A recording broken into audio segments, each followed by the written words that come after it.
Hello, everybody, and welcome to another episode of the Business Spotlight. I am Scott McMeans with Action Coach. I'm here today with Joseph Rinella of the Rinella Legacy Group, and they are a financial services firm with a purpose. What I'd like to do is turn the camera and the microphone over to Joe and let him tell a little bit of his story, so you get a chance to understand the legacy part of the Rinella Legacy Group. So, Joe, welcome to the show. Good morning, Scott. Thank you for having me on. I appreciate it. It's my pleasure. Joe, tell us a little bit about Rinella Legacy Group. Tell us about yourself and how you got to be on this podcast right now. All right, sounds good. All right, so we can't understand, where we are now unless we look a little bit back.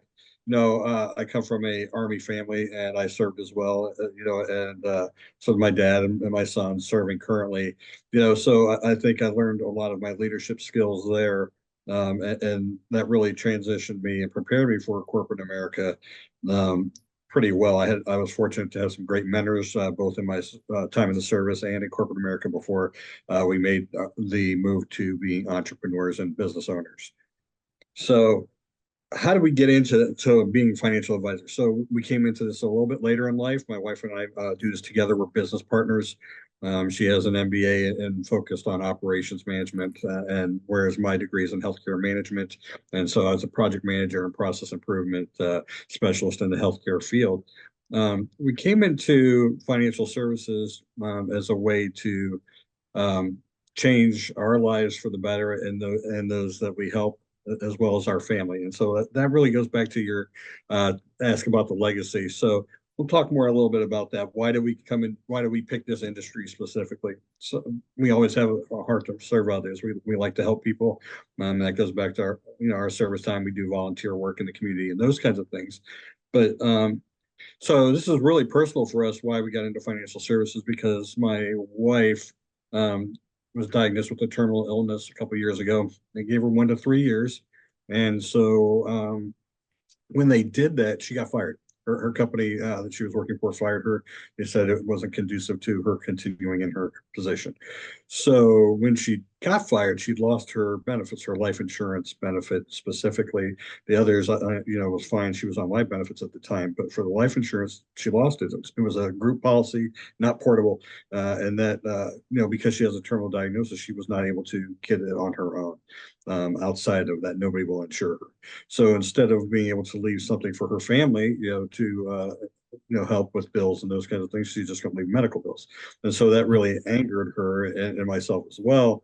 And so, we set out to learn everything we could about, life insurance and initially to help educate people so they didn't find themselves in a similar position where all they have is a group policy, and there's many reasons why that group policy won't pay out.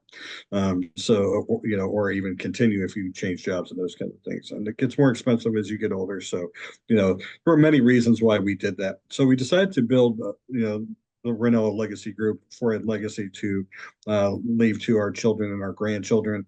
We wanted to be able to grow a business and leave that for them, and as a way to not just give to them financially, but just to give them a sense of purpose as well and a sense of belonging.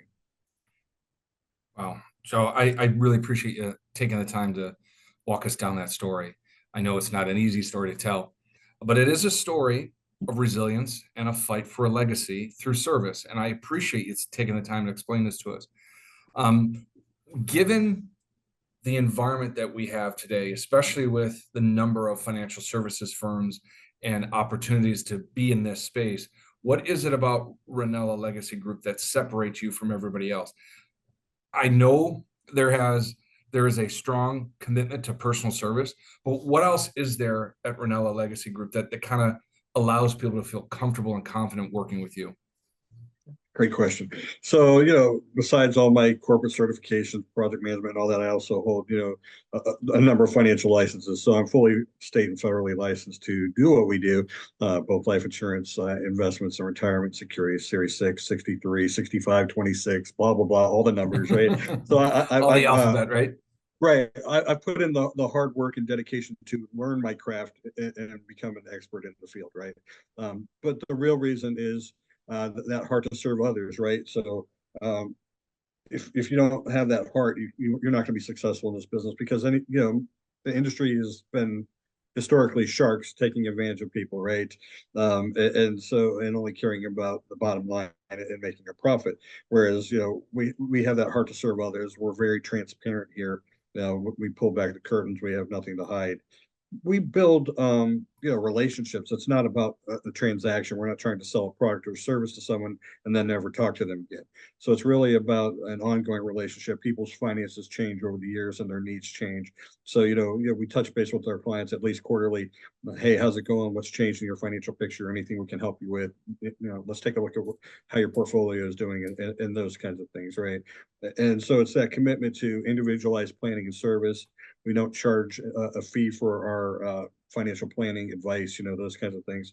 Obviously, if you select products and services and those kinds of things, there's fees that are built into that, right? Mhm. But our service and customer experience is what really sets us apart. I love that. A lot of people just say, well, our customer service is better than anybody else's, right? Everybody can say that, or at least they try to. What I feel comes out of your conversation so far is your customer experience is more than just, and again, you rattled this off earlier. It's not transactional.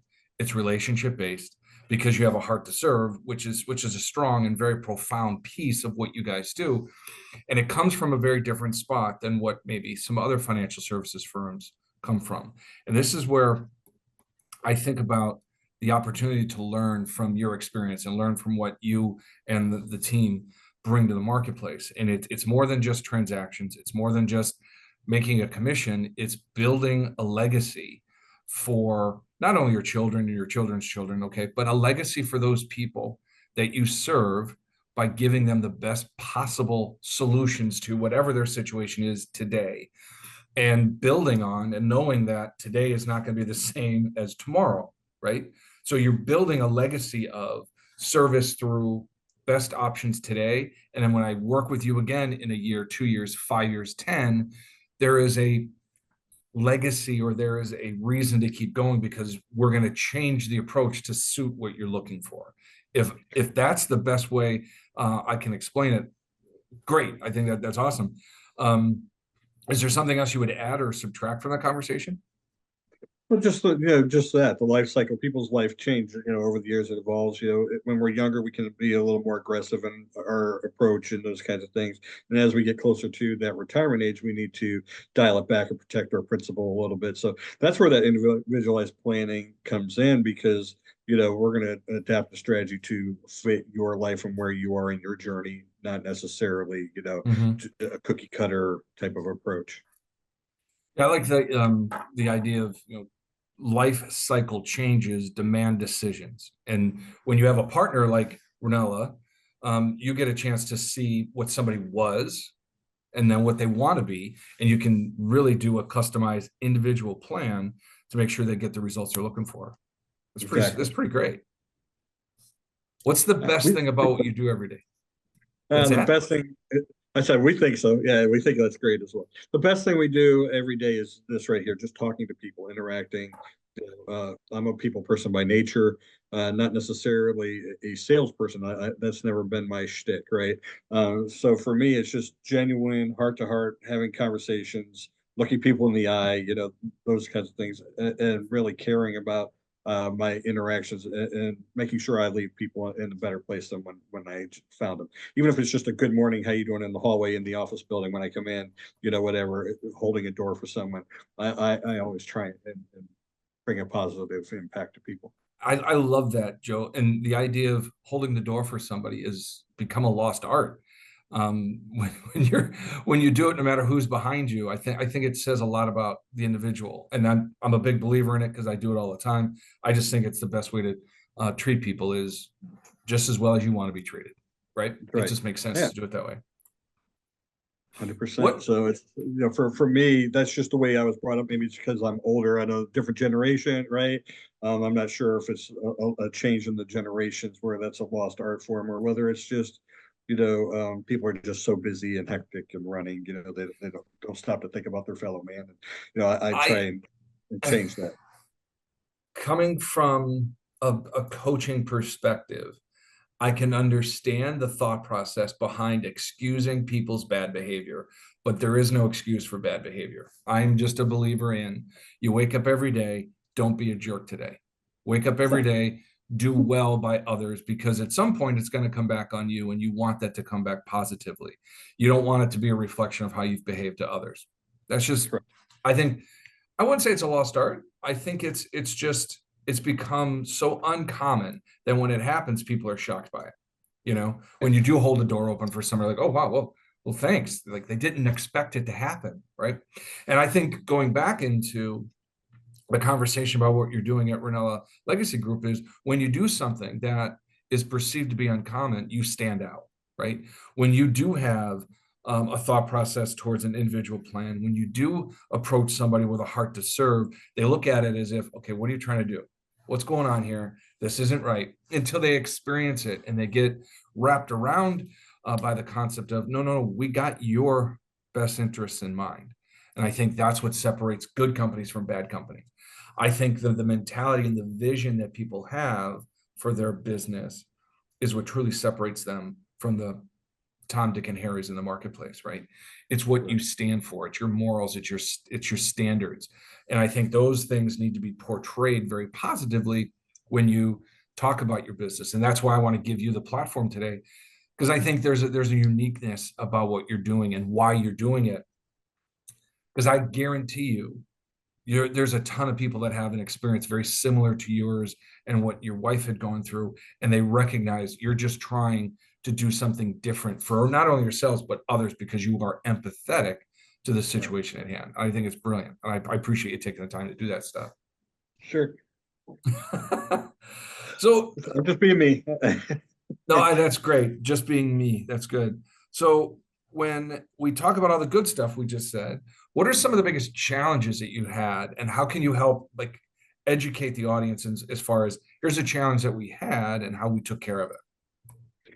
Well, the biggest challenge I think was just getting educated, right? Investing myself financially and with the time needed to learn my craft, right? And if I'm going to lead someone, I need to feel confident in my abilities, right? I don't want Mm-hmm. to just throw it caution to the wind and say, whatever. I needed to feel confident in my abilities. So I took that time invested in, coaching and, education coursework and taking all the licensing exams and all that kind of stuff, right? So I think that was the biggest challenge up front was just knowing that I didn't know what I needed to know and then taking steps to write that. So I think that Isn't was it probably funny the that biggest challenge. say that again? I think that was probably the biggest challenge so far. That and leveraging more technology tools to be more efficient, which allows me to focus on revenue generating activity, helping my clients, those kinds of things. So Yeah. I think that someone that's older like myself, embracing technology and putting it to work for me and harnessing that while still keeping that personal touch has also been a challenge. No, I think it shines through that you're doing the right things because people are paying attention to what you're doing. I love the idea that said knowing what you don't know is a big challenge, Yeah, or it's the beginning of the challenge because now you've recognized I don't know those things, but I'm going to go get educated and I'm going to train myself to be excellent in my craft. And that's a yeah, great lesson that people that just starting out in their business need to understand. You don't have to be the best accountant. You don't have to be the best HVAC technician, but you do need to be the best business owner you can be. So you need that education, you need that training to understand what makes a business work. And dialing yourself into a trade or into a specific specialty that you need licensing and all that, by all means, you need to get after that. But for the most part, you want to make sure that you have a really good education and solid foundation for what you're going to do next. So yeah. How I can I like lead that. my team if I don't know what they do in the field, right? Right. So Well, yeah, lead by example, right? That's one thing, but there's plenty of people that are really good leaders that have no idea what their team does, but it makes it a lot easier to understand the nuances of what the team is expected to do because you've been there and you've done that. And that's one of the core foundations for what I want to do with these podcasts is get people an understanding of you're going to get a chance to listen to Joe from Rinella Legacy Group tell you his challenge and his lessons learned because he's been there and he's done that.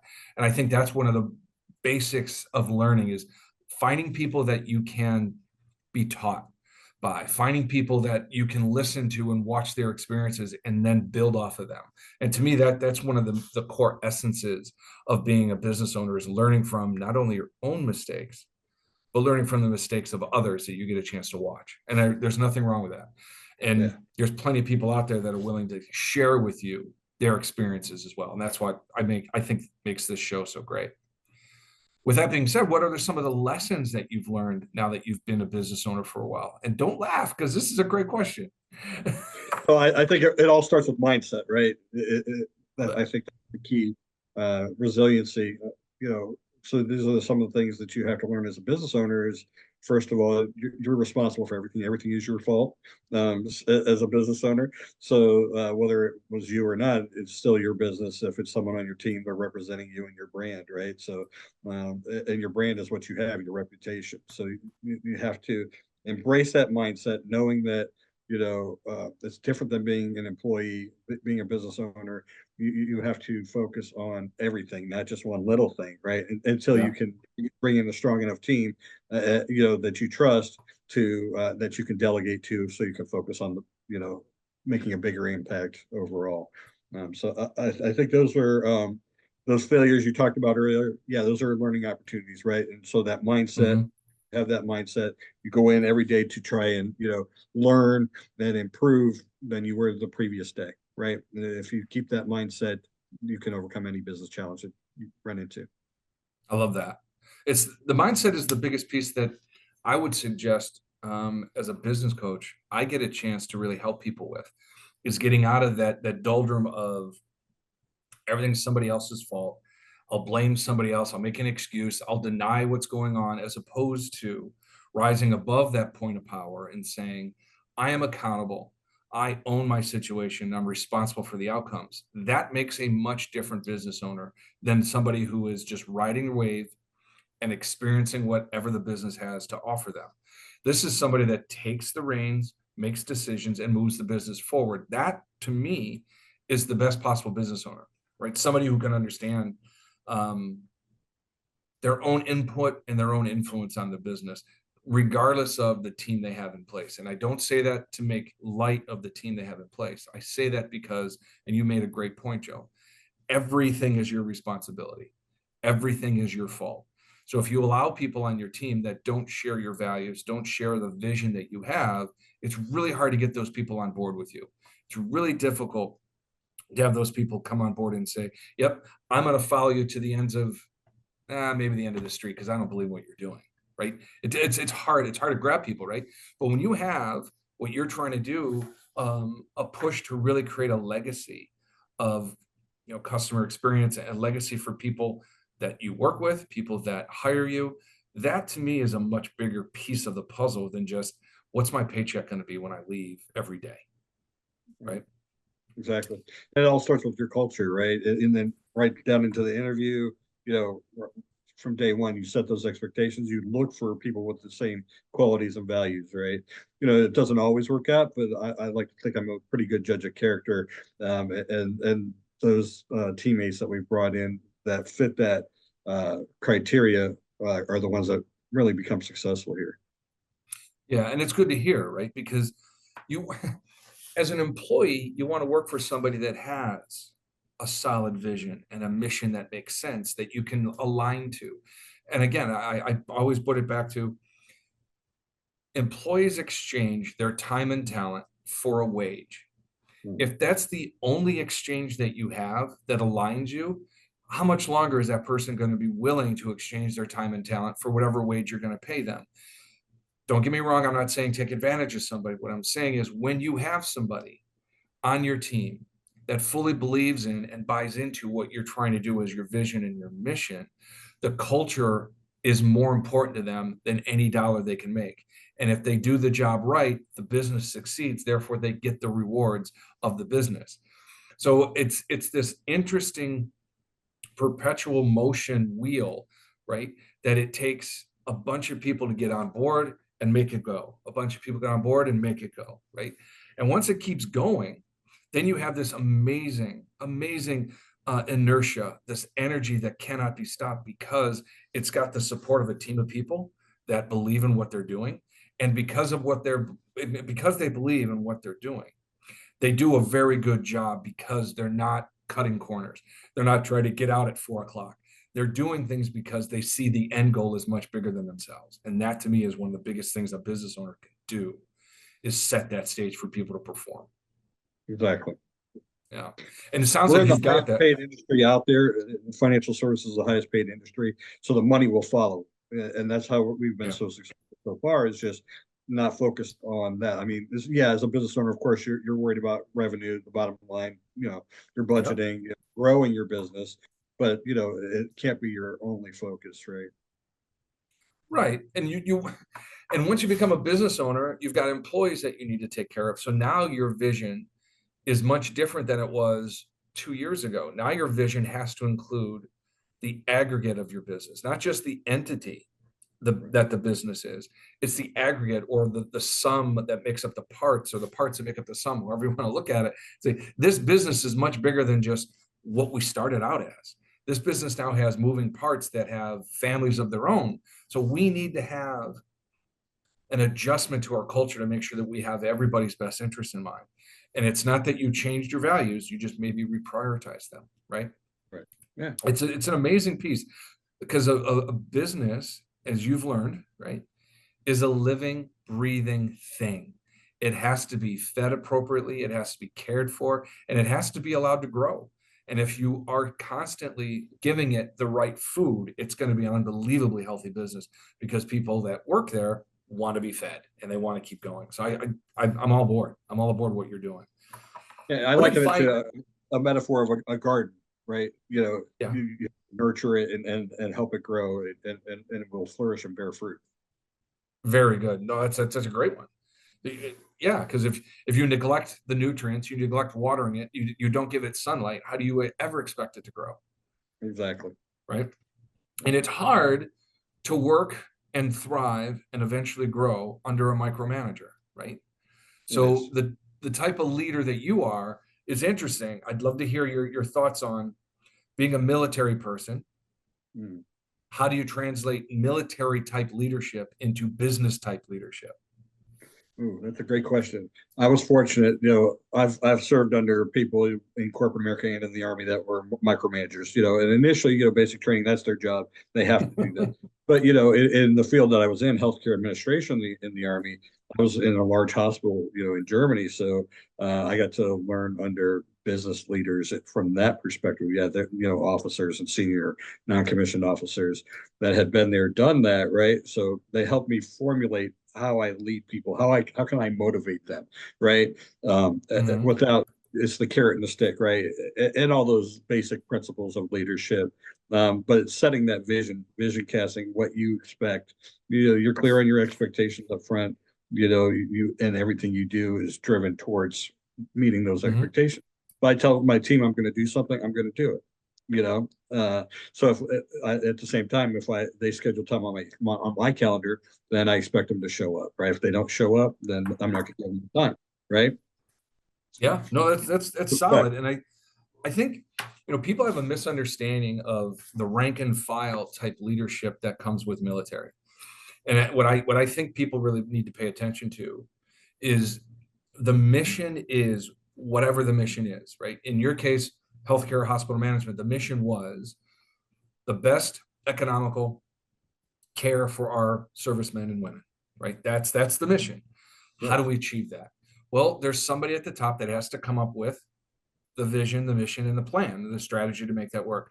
And then it falls down. Okay? There's no difference in that mentality than what would be for a business owner trying to do the exact same thing. What is your vision or your mission? What are you trying to accomplish? And how do you rank and file that so that people that are in those different ranks can be in fact influential because they have the right orders. They know what they're supposed to be doing.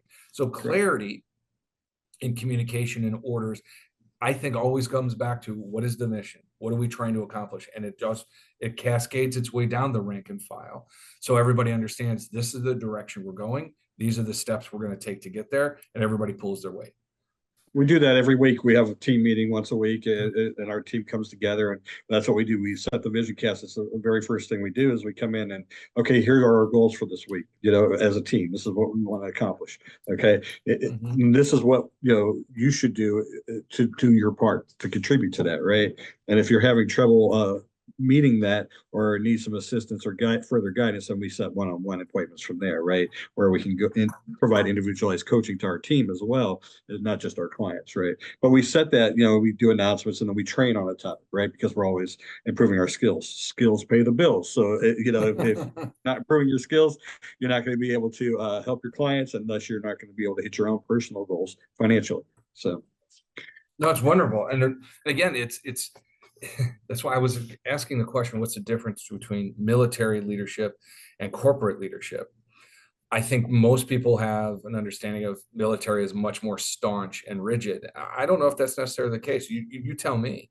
I think it it all depends boils on your field. down. I mean, if infantry, it's a lot different than what I Right. experienced, right? Because and there's reasons for that, right? So they have to be able to blindly follow orders and those kinds of things because to protect them and to accomplish the mission and whatever, right? Yeah. So from my perspective, it was more like corporate America in that it was a business and we were trying to run that business to achieve the mission. But I think that goes across all military, and military leadership has changed over the years as well. It's a lot different focus today than it was back when I was in, because I was in a long time ago, right? Yeah. So I talked to my son and I have these philosophical discussions about the military since he's still serving. And it's pretty interesting to see how it's evolved, but it can be like corporate America, but corporate America can also have poor leaders as well, right? You find that anywhere. 100%. So yeah, micromanagers and versus leaders, right? Leaders cast a vision, right? And You were micromanagers correct, right? well, one of the things I think ties military leadership and corporate leadership together is the good ones are good, the great ones are great, the bad ones are terrible. Correct. Right? No, it doesn't matter as long as if you're a leader of men and women, you're doing the right thing and you're good at it. My God, it's an amazing thing to witness. If Mhm. you're not good at it, there's nothing worse than having to tolerate that. So I give you credit for having the experiences of both military and corporate and seeing the balances and, if anything, the similarities and opposition that they have with each other. That's good. Yeah, and Because that just helped shape me into the leader that I am today, right? All those experiences. 100%, no, 100%. And again, I think leadership is a quality that somebody is born with to a certain degree, but that has to be developed, Right. right? You could be not so good of a leader and learn how to be a really good leader. And you could be born a leader or at least somebody that has influence of over others. But if you're not very good at utilizing that skill as a leader, you could ruin people and yourself. So whether you're born with it or not, you have to develop your leadership skill. There's no other way around it. And Correct. it shines through that you've done exceptionally well in your leadership skill development because you have a team of people that now know you, trust you, and follow you into battle every day because they believe in the mission at Rinella Legacy Group, which is a really profound thing to say.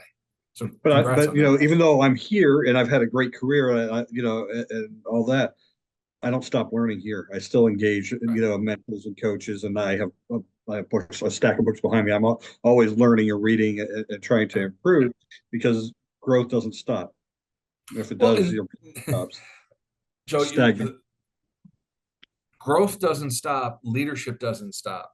It's not it's difficult to be a good leader if you don't listen to the team and you don't learn something new. So you put yourself in a position to constantly develop your leadership skills, your trained certifications, your skill set in that world. But if you offer yourself the opportunity to learn and grow, regardless of your skill set and philosophical approach to things, you will constantly be a better person than you were yesterday. And that's Correct. all you can ask as a business owner trying to represent a business that attracts people that want to work with you and want to hire you. So that's great. Correct. What's the piece of advice you'd give a brand new business owner? Ooh, there's several. All All right. right. I think it starts with having that clear vision and setting goals, right? If you don't have that for yourself, how can you possibly lead a team of others to achieve it, right? So it's that vision casting, setting goals, reprioritizing and adjusting it, of course, on the fly as needed. Um, Investing in personal growth. I think we've touched upon that a couple times already. I think that's huge as a business owner. While you're think you also have to think long term, right? It's not just about the immediate. You have to Hmm. strategize and hey, where am I going to be? 1 year, 3 year, 5 year. What does that look like, right? So I think there's that, of course, and then building relationships, networking with others. I don't know everything there is in my industry. I don't do taxes, for example, but I've built a strong network with other tax professionals and that I can refer my clients to for that assistance, right? So it's developing those kind of relationships with business owners because you never know how you might be able to help someone in their world, right? Networking outside in general, being part of like things like Chamber of Commerce, get involved in your communities, those kinds of things. In this day of digital world here on Zoom, a lot of face-to-face time has changed. Just the dynamics have changed. So I Yep. think that's still something that should be embraced is that face-to-face interaction, not just digital. Although I have clients and teammates all over the country. So No, it's good. It's good. Technology has allowed us to do a lot of great things, but it doesn't replace the human element of meeting somebody live and having a conversation face to face. 100%. Last yeah. question for you before we head out. I can't believe it's been 30 minutes. Um, if you were to go back in a time machine and sit down on a park bench next to a 30-year-old Joe Rinella, Mm, what would you say to him? that's a good question. I don't know that there's anything I could do differently because it's all led me to who I am today. But if I were to go back, I would probably educate myself on some of the financial principles I've learned here since I've taken on this new journey. Because I didn't know what I didn't know, like I said before, Yeah. and I made some poor choices. Right? Let's be honest. We didn't talk about money in school and all those kinds of things. So educating people is what we do a lot of the time here. And so I think I would tell myself invest a little more wisely, those kinds of things when I was younger. Instead of just thinking about immediate gratification and buying and spending and all those things. I get it. That's a great one. It's interesting. I asked that question, and to a person, just about everybody says relatively the same thing. Yeah. Keep going, keep your passion. Wish I would have done something sooner. Exactly. Yeah, keep your passion. That's important, right? You have to be Yeah. passionate about what you're doing. I was for a long time in my corporate career, and then I kind of lost. I was at the top of my game. I made a boatload of money. That wasn't it at all, right? It wasn't about the Mhm. money. It just wasn't striking my passion anymore. And this really does. That's awesome. The fact that you found something that hits that chord and allows your passion to be pursued, I couldn't ask for a better career choice. Good for you. Thank you. Appreciate it. It's been my pleasure, Joe, having you on the show. I want to thank you for being on the Business Spotlight, and we'll see everybody on the next episode. Thanks so much, Joe. Thanks, Scott. Appreciate it.